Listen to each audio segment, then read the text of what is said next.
आप सभी को नमस्ते। मेरे YouTube चैनल हेमलता टीचर में आपका पुनः स्वागत है। जैसा कि आप बोर्ड पर देख रहे हैं, मैंने लिखा है डू एज डायरेक्टेड प्रैक्टिस। तो पिछले वीडियो तक यानी do as directed series 9th तक हमने टेंस कंप्लीट करे। उसके पहले के जो वीडियोस हैं उसमें हमने फिल इन द ब्लैंक्स में आर्टिकल्स, प्रीपोजिशंस, कंजंक्शंस, कई सारे टॉपिक हम कर चुके हैं। तो शुरुआत में मैं ही आपसे रिक्वेस्ट कर रही हूँ कि पहले वो वीडियोस देखें, तब आपको ये वाले समझ में आएंगे। अब आप देखिए, अभी तक हमने 12 टेंस करे हैं और रैंडमली मैंने पेपर उठाया तो ये हाई स्कूल परीक्षा 2025 का मेरे हाथ में पेपर है।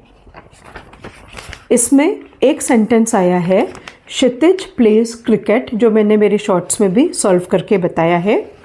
इसका डायरेक्शन दिया है change into past indefinite tense. अब इसको करना कैसे है, ठीक है?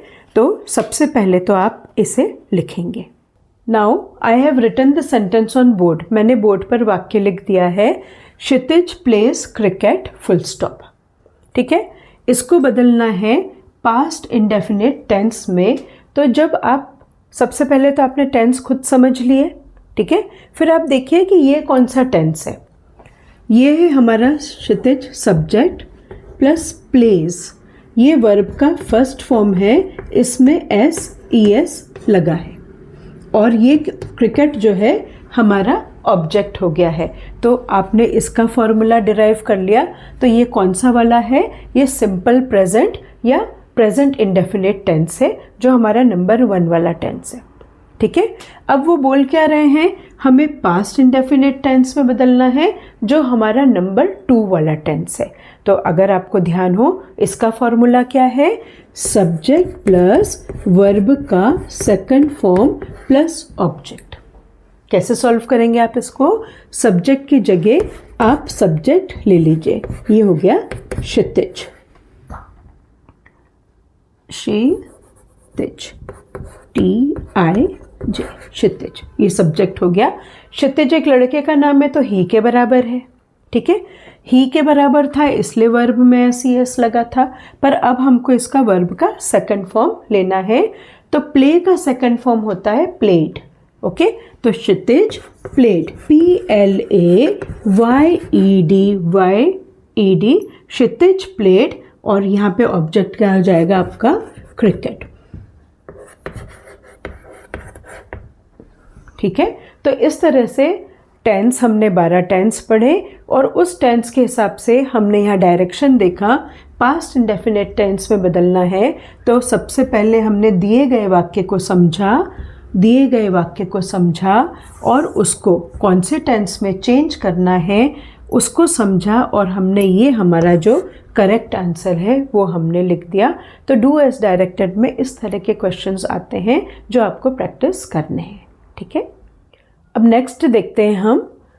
सेंटेंस दिया है शीबा कुक्ड फूड और उसको नेगेटिव बनाना है, नकारात्मक बनाना है।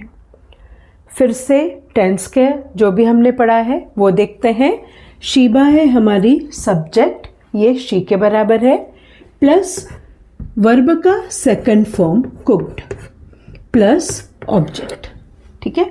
अब कुक जो वर्ब है, कुक यानी खाना पकाना, कुक जो वर्ब है उसके 3 रूप होते हैं, कुक, कुक्ड, कुक्ड। अब विद्यार्थी सोचेगा कि ये कुक्ड सेकंड फॉर्म है कि थर्ड फॉर्म है? तो आप हमेशा ध्यान रखो, अगर सब्जेक्ट के तुरंत बाद आता है तो वो सेकंड फॉर्म ही होता है। और सब्जेक्ट प्लस वर्ब का सेकंड फॉर्म प्लस ऑब्जेक्ट, ये हमारा टेंस हुआ सिंपल पास्ट टेंस, नंबर 2 वाला जो टेंस है। इसको हमको जब नेगेटिव बनाना है तो हमको किसका प्रयोग करना पड़ेगा? नॉट का प्रयोग करना पड़ेगा। पर यह भी ध्यान रखो कि क्योंकि यहाँ पे वर्ब का सेकंड फॉर्म है तो हमको भी डू का सेकंड फॉर्म जो है वो हमको डिड लगाना है। डू फॉर्म होता है डू, डिड, डन। तो यहाँ पर हमको वर्ब का सेकंड फॉर्म डिड लगाना है। तो ये हो जाएगा शीबा डिड नॉट, और वर्ब अपने फर्स्ट फॉर्म में आ जाएगी। Sheeba did not COOK cook, food FOOD food and then full stop. Sheba did not cook food. तो जो टेंसेस वाले हैं आपको उसमें टेंस चेंज करने का मिलेगा, उसके बाद उसका नकारात्मक नेगेटिव बनाने को मिलेगा, उसका इंट्रोगेटिव उसका प्रश्नवाचक बनाने को मिलेगा, नेगेटिव इंट्रोगेटिव भी मिल सकता है। तो टेंस बेस्ड ये जो एक्सरसाइजेज हैं या पिछले 5 साल के पेपर विशेषकर जो हैं आप प्रैक्टिस करिए कि डू एज डायरेक्टेड में किस तरह की डायरेक्शंस जो हैं मिलते हैं। इस वीडियो में फ़िलहाल इतना ही काफ़ी है और मैं ये चाहती हूँ कि आप लोग प्लीज़ मेरे चैनल को लाइक, सब्सक्राइब और शेयर करें, और अगर आपको कोई भी बात पूछनी है तो आप कमेंट सेक्शन में ज़रूर उसको ड्रॉप करें। Okay, thank you.